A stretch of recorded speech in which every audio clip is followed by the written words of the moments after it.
Tiramisu. Tiramisu is a very traditional Italian pastry. In this recipe, you'll learn how to pasteurize egg yolks, allowing me to eliminate the bacteria inside the egg. This is the reason for calling it cooked tiramisu. The other ingredients are traditional. We have mascarpone, biscuits, and coffee. I make the dessert in a cup, which I can keep in the fridge for 1 to 3 days. Don't forget to dust it with chocolate powder before serving it. So let's get started.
We boil the water so that it reaches 121 degrees Celsius and then slowly pour over the egg yolks.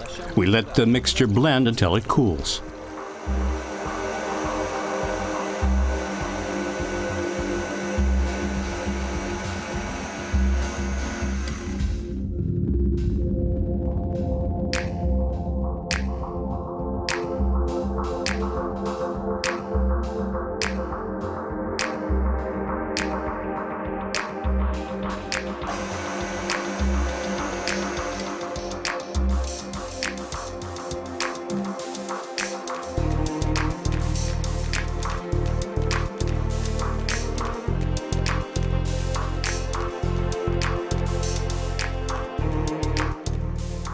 We incorporate the previously semi-whipped cream, working the spatula from the bottom up.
We dunk the ladyfingers for a few seconds in bitter coffee and assemble the dessert with all of the ingredients.